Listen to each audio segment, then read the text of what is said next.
পুরোপুরিভাবে তজুমুদ্দিন উপজেলার ভিতরে পানি ঢুকে গেছে ভাই। তজুমুদ্দিন উপজেলার ভিতরে পুরোপুরিভাবে পানি ঢুকে গেছে। সবাই সচেতন থাকুন। যার যার মালামাল আছে তজুমুদ্দিন উপজেলায় যারাই আছেন, যার যার মালামাল আছেন বাড়িঘর থেকে সবাই একটু সতর্ক থাকুন এবং সেভ করার একটু চেষ্টা করেন। যার যার মালামাল আছে যেভাবে পারেন সবাই একটু সেভ করার চেষ্টা করেন। এখানকার লাস্ট আপডেট যেটা আপনার তজুমুদ্দিন উপজেলার যে সুলিশ গেটের যে রিং বেরিবাদ, পুরো রিং বেরিবাদটা ছিঁড়ে গেছে এবং আপনারা দেখতে পাচ্ছেন এদিকে পানি ঢুকে গেছে পুরো। আপনাদেরকে একটু মাত্র যেটা দেখাইলাম যে বাড়িঘরগুলো আছে এগুলোর উপর দিয়ে কিন্তু পানি ঢুকে গেছে এবং ঘরগুলো এগুলো একটু থাকবে না। কারণ হচ্ছে কি আরো 1 থেকে 1.5 ঘন্টা আরো জোয়ার থাকবে। সুতরাং এখানে যতগুলা ঘর আছে একটা ঘরও থাকবে না, সবগুলা ঘর কিন্তু ডুবে যাবে। শুধু এগুলা না, পানি এবং আরো 1 থেকে 1.5 ঘন্টা পানি যখন উপজেলার ভিতরে ঢুকে যাবে, উপজেলার ভিতরে তজুমুদ্দিন উপজেলা বাজার এবং আশেপাশে যত ঘরবাড়ি আছে সবগুলা ডুবে যাবে। তজুমুদ্দিন উপজেলায় যারাই আছেন, আশেপাশে যারা আছেন সবাই যার যার মালামাল একটু সেভ করার চেষ্টা করেন।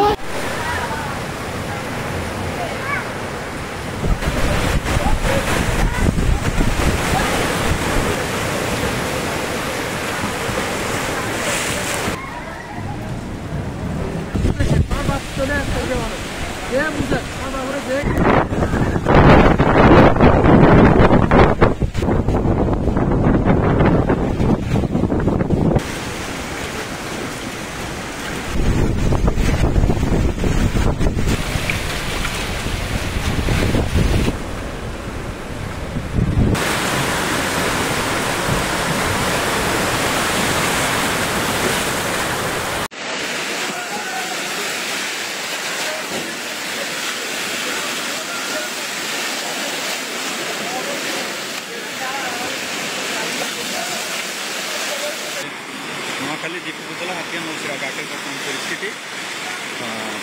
পরিস্থিতি খুবই ভয়াবহ। নলছিরা ঘাটে প্রায় নদীর সংলগ্ন যে সকল দোকানপাট ছিল, একটা দোকানপাটেরও হচ্ছে কি কোনো মালামাল নাই। সব মালামাল প্রায় হচ্ছে নদীর স্রোত, অতিরিক্ত স্রোতের কারণে ভেসে চলে গেছে এবং হচ্ছে দোকানের কোনো মালামাল, আলমারি, অনেকেরই হচ্ছে কিছু নাই। নোয়াখালী হচ্ছে যে উপজেলা হাতিয়া নলছিরা ঘাটের ম্যাক্সিমাম দোকান ব্যবসায়ীরা খুবই নিঃস্ব হয়ে গেছে। কি বড় বড় স্রোত আসতেছে, এখনো নদীর হচ্ছে কন্ডিশন খুবই খারাপ অবস্থা। আমি হচ্ছে কি যে জায়গায় দাঁড়িয়ে আছি এখানে হচ্ছে কি আমি নিজেই টিকতে পারতেছি না, কি পরিমাণ ঢেউগুলো আসতেছে আপনারা সবাই দেখতেছেন।